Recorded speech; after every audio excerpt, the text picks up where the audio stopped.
What's up guys, I'm Shane, also known as Wonder Subset, and welcome to my first official video on this new channel. Now today's video is going to be a review for one of my favorite games, Counter-Strike, on the original Xbox. So why am I reviewing the original Xbox version? Well, I wanted to start off with something a little simple, you know. Now before I start this review, I just want to go out of my way and say that I personally think that the original Xbox version, despite its infamy to most people, is a pretty decent port, regardless of what some people may say. The Xbox version is a sin against God! I love you too, JonTron. But with all that being said, sit back, relax, and I hope you enjoy the video.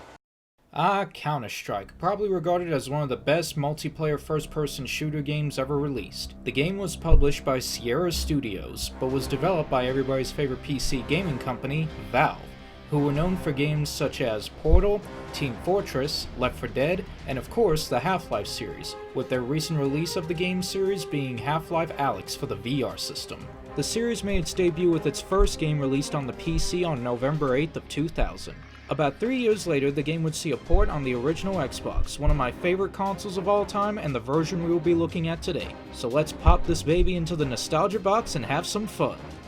God, look at that old Valve logo. I didn't really play any Valve games back when I was a kid, but even looking at this makes me feel nostalgic. Now when you first boot this game up, you're going to have to make a profile, which you can find on the main menu. You just go on there, create your profile, name it whatever you want, and then you're good to go.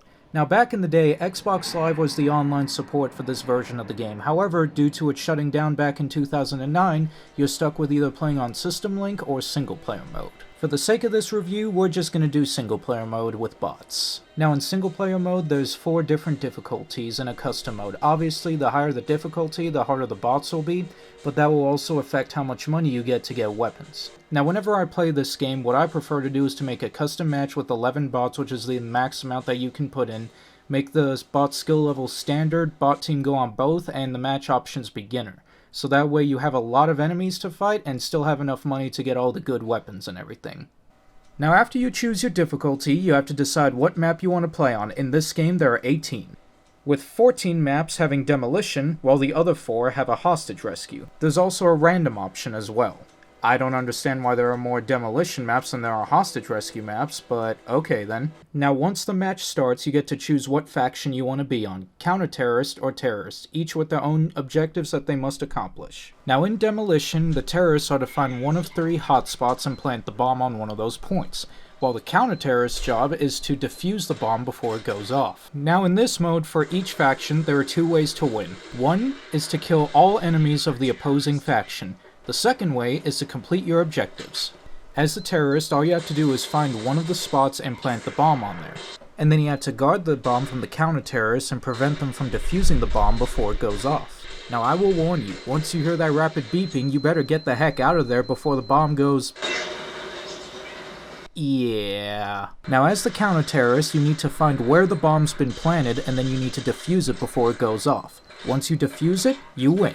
Now the second game mode is Hostage Rescue, and the name speaks for itself. The goal of the counter-terrorists is to find where the hostages are on the map and escort them to the safe zone, while the terrorists need to prevent the counter-terrorists from doing so. Now just like in Demolition, you either win by killing everyone on the opposing faction or completing your objectives. However, in this game mode, that's only the case with the counter-terrorists. The terrorists have to kill all the counter-terrorists to win.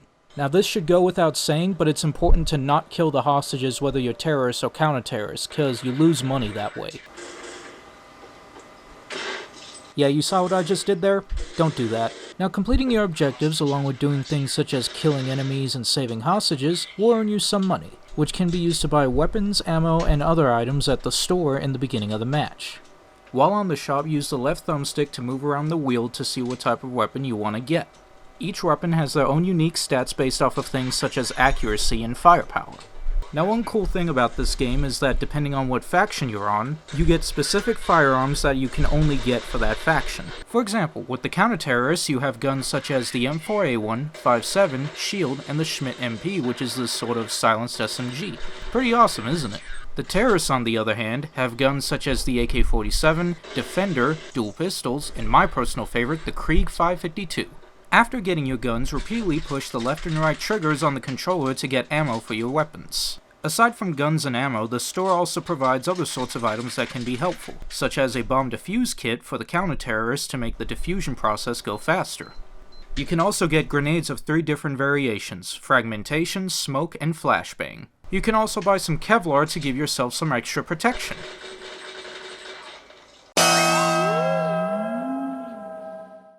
If you consider paper mache as protective armor material, what is this, Doom?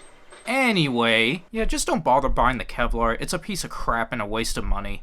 Now, another cool thing about the guns in this game is that almost every one of them has their own unique property when you push the B button. For example, with the counter-terrorist M4A1, when you push the B button, it adds a silencer to the weapon.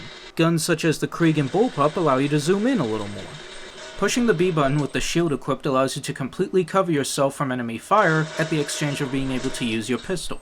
And of course, pushing the B button with the sniper rifle will allow you to zoom in through the scope. You can also double tap the Y button to equip the knife, and pushing the B button will provide a stab attack. I guess it was knife knowing him.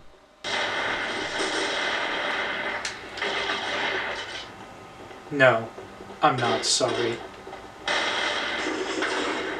One of my favorite maps to play on is the Militia map. The reason why is because I always choose the terrorists, get the most powerful sniper rifle, and then go on the rooftop where I can get a good vantage point. Because for the counter-terrorists to escort the hostages, their only entrance and exit point is the front door of the building they're being held at. While I'm on top of the building, I get a good vantage point and get plenty of headshots that way. Booyah!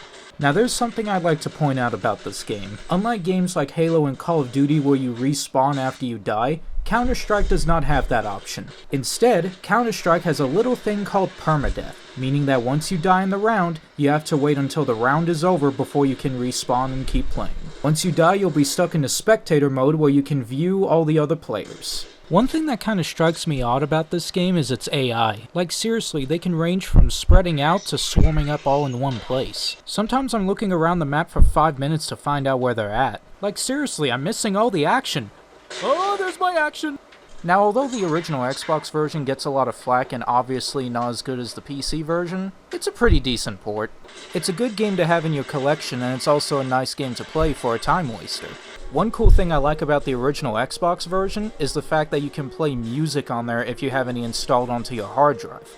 Also, if you have an Xbox 360, the game is backwards compatible on the console as well. So if you have an Xbox 360 and want to pick this game up, I definitely recommend that. The game is easy to come across and it's not that expensive, in fact it's super cheap, so I would definitely recommend picking up this game just for the sake of the collection or a nice game to waste your time on. It's amazing to see how far Counter-Strike has come to the point where it's got such a huge following. Like hell, it's released so many different mods and sequels, and now of course you've got Counter-Strike Global Offensive, one of the most competitive FPS games on Steam right now. Also, speaking of Steam, the summer Steam sale is going on right now, and all of these games are dirt cheap, like seriously. So if you consider wanting to get into the games, I definitely recommend doing it right now while the Steam sale's going on. Cause look at that, you can't beat that price. But yeah, all the Counter-Strike games are pretty fun to play, especially with friends, so if you're looking for a new first-person shooter to play even though the game's pretty old, I definitely recommend trying any of the Counter-Strike games out. However, one thing I want to point out for Mac users. If you have recently updated your Mac OS to Catalina, keep in mind that it does not support 32-bit games on Steam anymore.